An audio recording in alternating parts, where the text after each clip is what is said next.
This is the Tech Phantom, and welcome to episode 2 of this series. And this is the Dark Souls Easy Mode walkthrough. The reason I have put this walkthrough together is to demonstrate that yes, Dark Souls is a difficult game, but with a specific set of rules that we're going to follow, which can actually be used for any build, you can make the game much more easy to use, even if you are a brand new player to Dark Souls. And in this walkthrough, I am going to demonstrate that even if you played a little bit sloppy, which is going to happen from time to time, that by having a sorcerer build and by going into boss fights with a pre battle plan of offensive damage and defensive items or defensive strategies, for the most part, you are going to be able to succeed relatively fast and without requiring super high joystick skill. So this is not a walkthrough where you guys are going to see some incredible dodging and super timing on the attacks, pairing and repos. This is not going to be a walkthrough like that. What this walkthrough is intended to do instead is to show that even if you're a new player, by using the sorcerer build and by allowing your skills to develop as you progress through the game, you will become better and better at the game. But we're going to pick a specific path at the beginning to allow us to progress through the game. And I think that is one of the main frustrations for new Dark Souls players, is that if they're not experienced players, so they don't have the skills necessary because they just haven't played the game, and they encounter situations early on where they cannot progress, and they essentially beat their forehead bloody against against the wall, and that frustrates them, and that causes them to label Dark Souls as unplayable, too difficult, and the worst possible outcome of all would be that they simply put the game down and they decide not to continue with it. So hopefully that is not going to happen in this walkthrough, and I'll show you that. But again, with this specific build and with the specific progression scheme for the game, of how we progress through the souls and how we progress the build, you will see that you're not going to come into a lot of situations where it's going to be difficult to progress. And as you do, your build will get stronger and stronger, and the game will start to become a little bit easier as the build gets stronger, and also as your skills in the game mature. All right, so that was enough of the introduction. And in this episode, this is going to be a much more action-packed episode than the previous episode. In episode 1, we laid out some certain rules. We started outfitting our character. We picked up some souls. But in this episode, we are going to take on our first mini boss, and we're also going to take on our first boss. And the strategic objective for this episode is to defeat the first boss that we are going to encounter in the game, and also to advance our build and to get our intelligence to as high as possible, hopefully somewhere in the mid 30s or high 30s. All right, so if you guys saw me do, we walked down from Firelink Shrine into Blight Town. We lit the bonfire in this cave here because we're going to be spending a little bit of time here. This is going to be our camp for this episode. And we also picked up a bunch of souls. Those soul items, the large soul items we picked up are each 3,000. And we have some additional soul items that we picked up in the previous episode. So we're going to load up all of our itemized souls, and we are going to be spending them all. And we are going to immediately use them and immediately increase our build. Now we are going to end up with quite a number of souls, over 12,000 it looks like, or 13,000, and you can bump up any stat you want in early game. So if you wanted to make a tank character, you can increase your vitality. If you wanted to make your strength build, you can increase your strength. You can increase whatever um, stat you want, but this is going to be a walkthrough where we are going to concentrate on intelligence. So we have increased our intelligence to 27. So that is going to give us quite a bit of firepower in early game, because the strength of our spells actually scale with intelligence, and the catalyst that we have is one of the strongest catalysts in the game. There's only another catalyst that's actually stronger than this one, and we won't get it till much later in the game.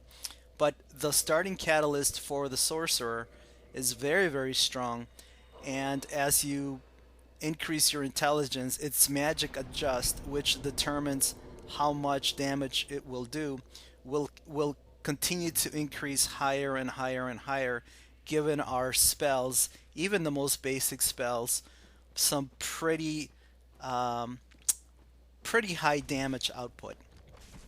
All right, so we have also picked up in the previous episode the Tin Banishment Catalyst. Now, this catalyst is not as strong as the Sorcerer Catalyst, but it is a good melee weapon for early game because it does a fair amount of thrust damage with either the one-handed or the two-handed attack. And I'm going to show you guys how to take on the first mini boss of the game. This is Maneater Mildred, and she invaded us in Blight Town when we turned human. So you could see the Tin Banishment Catalyst allows us to thrust from fairly far away, so we are outranging Mildred. So we have the capability to hit her before she hits us. And again, I'm gonna play kind of sloppy here and allow my character to take a couple of hits. And because our character has increased its intelligence to 27, even though he does not have a lot of vitality, the increase in intelligence does increase your defenses a little bit. So even though our vitality is very low, we were able to take a couple of hits from Mildred. Now, the reason I like to fight Mildred here in this cave is because you don't have to worry about the mosquitoes. And they can be a nuisance if you are taking on Mildred, because they could stun you and leave you wide open for an attack from her butcher knife, which is pretty strong. Alright, so the Tin Banishment Catalyst has served this purpose. So now we're going to switch to our standard catalyst. And since we have one humanity, we are going to go ahead and we're going to kindle the bonfire to make sure that we have 10 Estus flasks. And this is going to be another one of our guiding principles for this walkthrough, guys. There's going to be a couple of things that I'm always going to try to do, and I think I mentioned a couple of these in the previous episode, but let me repeat them because you're going to see me do this over and over again. So the goal of this walkthrough is to minimize the amount of risk that you put the character in, and to maximize the attack power and our defenses as best as we can, and to go into a boss fight always having a plan of attack. So we're trying to stack the chips in our favor by allowing us to do things that the game lets us do. So we're not going to cheat in any matter, in any way, and we're going to try not to use cheap tactics, but we are going to use the tools that the game gives us. So we're going to kindle bonfires. We're going to have at least 10 Estus flasks on us at all times. To minimize the stress of having a lot of souls, we're always going to level up or spend the souls before we go into a risky area. We're also going to play offline. Now, later on in this walkthrough, we will play online, but again, in early game, we're going to concentrate on intelligence, so our vitality is going to be pretty low, which makes PvP difficult because you won't be able to absorb a lot of damage. So we are going to choose to play offline. But we, like I said earlier, we will go online um, later on. All right, so with those thoughts in mind, we go into our first boss fight with Quelaag. Now, Quelaag is a boss that is resistant to magic, but our magic stat is so high that even in spite of the fact that she's resistant to magic, we are still going to be able to damage her. And we have also equipped the Dragon Crest Shield, which gives us a very high amount of damage on her fire attacks. The Dragon Crest Shield has 85% damage resistance, and it has a decent amount of stability of 55 even before you upgrade it. So it's an excellent early game shield for the Quelaag boss fight, and also for the Gargoyle boss fight that we will be going into in a future episode. So the beginning strategy for this boss is to stay as far away as we can, and she does give you the ability to attack her from afar, especially when she takes her time spewing lava on the ground. So as soon as she gets close to us, we're going to try to put some distance between us and her. We're always going to walk backpedal with our shield raised, and when we feel like we have enough time, we're going to fire off Heavy Soul Arrow. Now, Heavy Soul Arrow has a relatively long casting time, which is why it's important to stand as far back as possible to make sure that you're not hit mid-animation if she's standing too close to you. We could have used another alternative strategy, and that is to equip the red Tearstone ring and to allow the poison from the swamp to activate red Tearstone ring, which will increase your damage when your vitality hits 20%, and then to use the remedy spell to stop the poison at when the red Tearstone ring activates. But obviously that is a much more difficult thing to do because it's riskier. It becomes a much more difficult to fight this boss fight because with so very little vitality, although you'll be able to probably finish Quelaag with maybe 5 or 6 or 7 of the Heavy Soul Arrows, you won't be able to take any damage. So again, we're trying to minimize the amount of risk that we put ourselves into, so we have chosen not to use that strategy. And you saw that at our intelligence level after we defeated Mildred and we were able to use the souls that we gained from her to level up our intelligence, that we have more than enough power to take on Quelaag. We were able to absorb a couple of hits. And the combination of the Pyromancer set, which has high poison resistance, but it also has high fire defense, and the Dragon Crest Shield with its very high fire defense, gave us plenty of ability to take a couple of hits and to defeat Quelaag. So when we defeat Quelaag, we netted 20,000 souls, and we were also able to ring the first spell of Awakening. And we have headed down into this area here, and we are going to break through this illusory wall, this fake wall, and we are going to talk to Inji. I think that's how you pronounce his name. And if you tell him that you are a servant, or if you want to be a servant of the Daughter of Chaos, he will let you through. If you accidentally say no and he refuses to let you through this area here, you can quit the game and reload, and that will allow you to answer his dialogue question again, and this time you could say yes and he will let you through. So just in case you click through the dialogue too fast and you selected the wrong option, there is a possibility to get through this area without having to fight Inji. Alright, so we spend the soul that we got from Quelaag, and we are raising our attunement to 16. The reason we do that is because that will provide us with an extra slot for casting spells. So now we have the ability to cast 4 spells.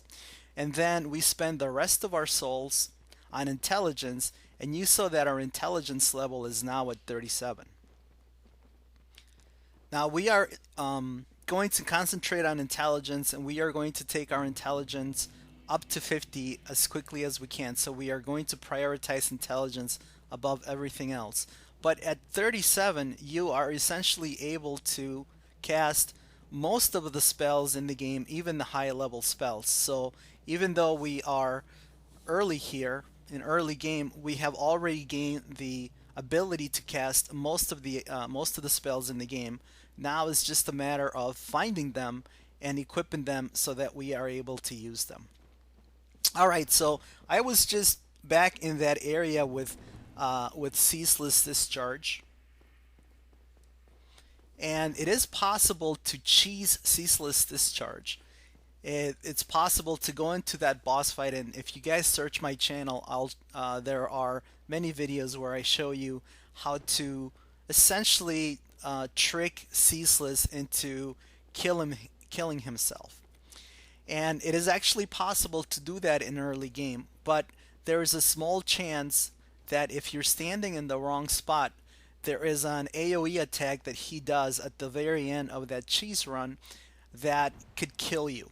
And that's because, again, our character doesn't have a lot of vitality. So I'm going to choose not to do that. There is going to be plenty of opportunity, plenty of time to come back to Blight Town and to the Demon Ruins and to take on Ceaseless Discharge.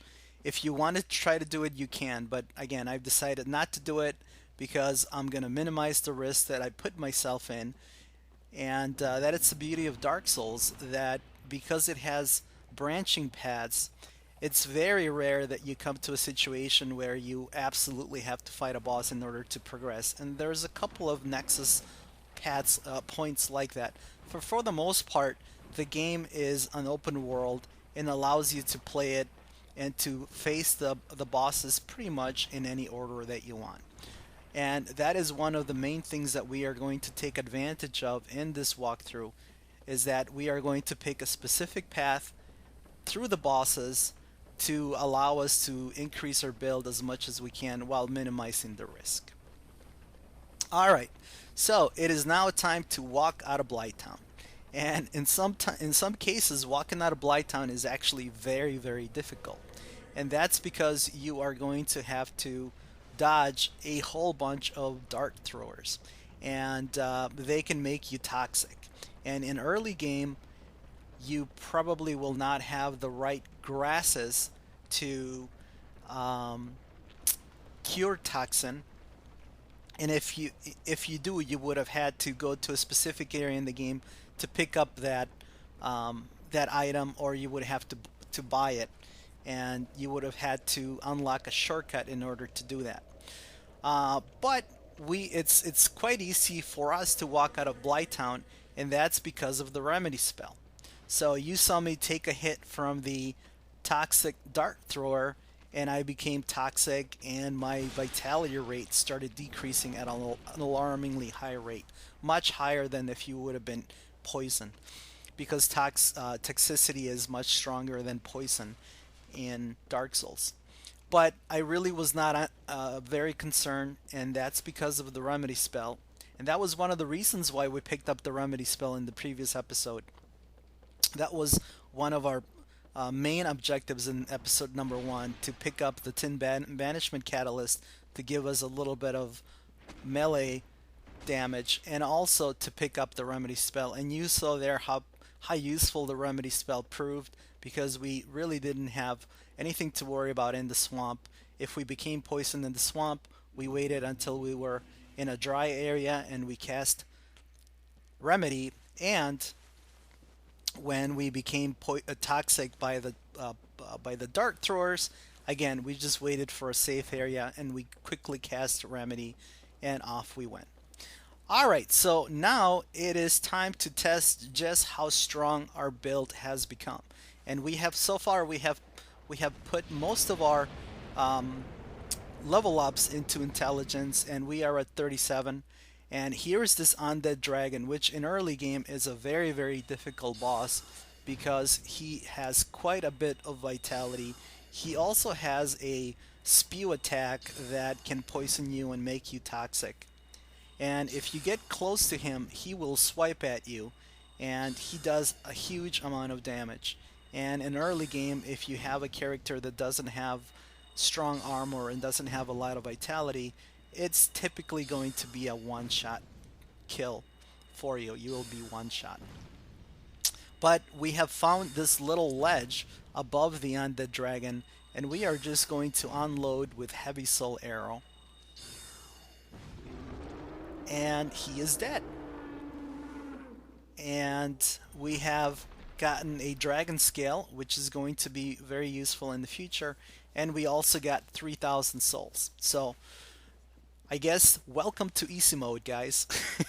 You saw how easy it was to take on a very, very hard boss early in the game, and you saw how easy it was to take on a couple of mini bosses. This Undead Dragon specifically, we sat on a ledge, completely immune from all his attacks, and we just kited him with our heavy soul arrow.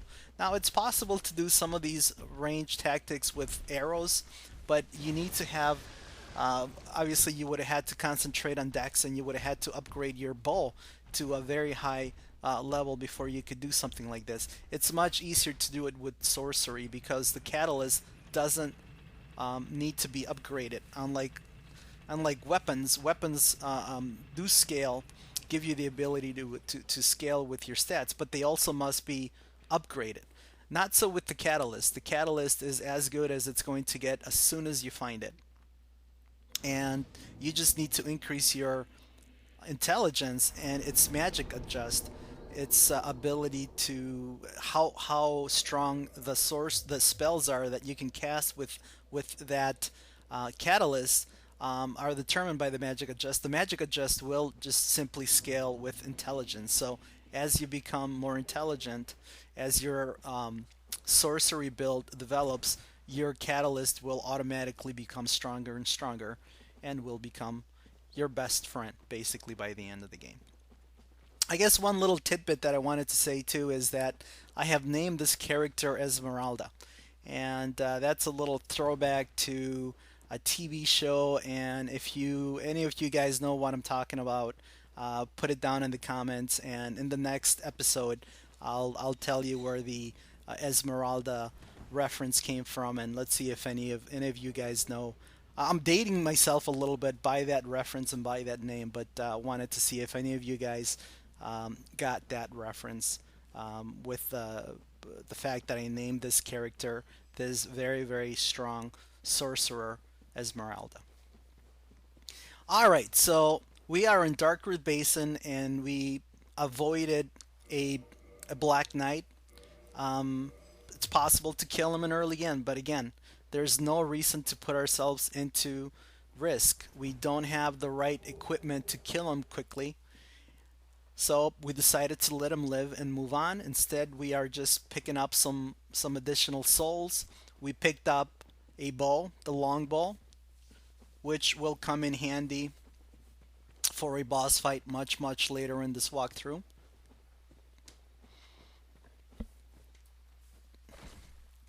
And we come across this crystal lizard,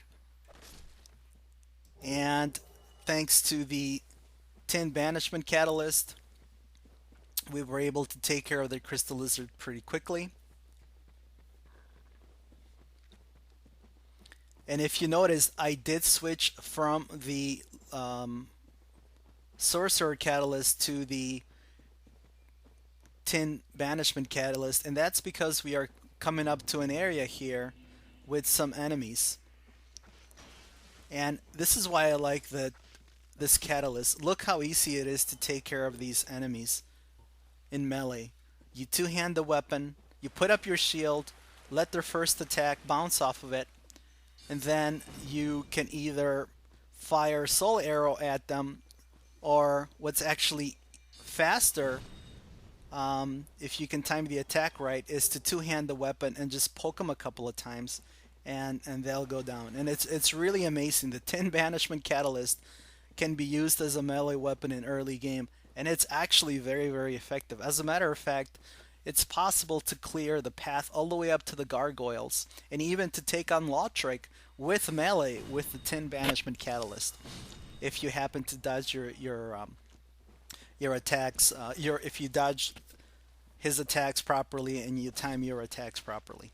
But again, that's I don't want to say that's for advanced players, but that's a little bit more risky of an endeavor than what we want to accomplish. So we are not going to do that. But just to give you an example of how useful the Tin Banishment Catalyst is, because it does give you the ability to have a decent melee weapon in early game. Alright, so we have cleared this path, and again, we're in Darkroot Garden. And before we pick up that soul item, we are going to clear the path a little bit. And that's because that soul item is surrounded by 3 demonic foliages. So that's a little bit of a trap. When you pick up the soul item, the demonic foliages will spring up and they'll start attacking you. So what I'm going to do here is clear a path so that I have an escape route after picking up the soul item, and I don't have that way I don't have to worry about fighting the demonic foliages. And let's see if I guess I forgot to, let's see if I remember to go back and pick up that soul item. I don't think I do that. Alright guys, so that was a little bit, one thing that you guys could have done is you could have gone into that area where the 3 demonic foliages were, and you could have picked up that soul, and then you could have run to this area here after you've cleared the path. And it would have been perfectly safe, and we would have scored another soul item. It looks like I forgot to do that, but I was able to pick up another itemized soul item. And now we are going to pick up one of the most important rings in early game, and one of the most important rings for this walkthrough. And that is this ring right here, and that's the wolf ring.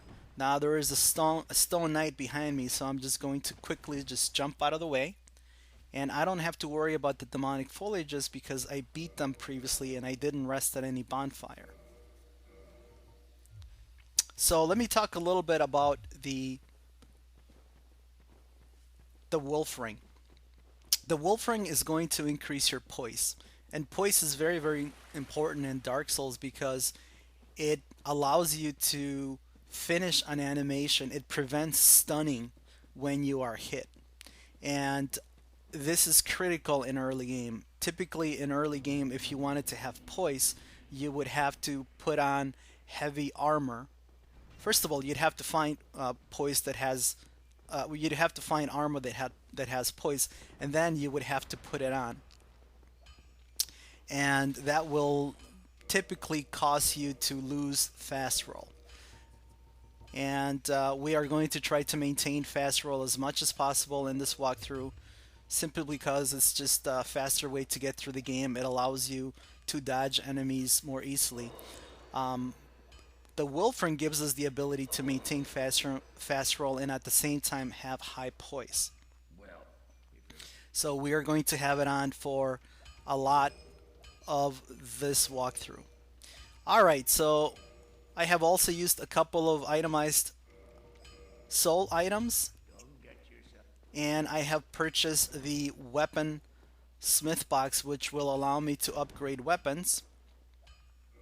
And that is it for this episode, guys. I hope you enjoyed it, and I look forward to your comments. Again, the strategic objectives for this video were to defeat the first boss of the game in the order that we chose to progress this walkthrough. It's typically not the first boss that you would meet, but the way we're walking through the game is the first boss that we did meet.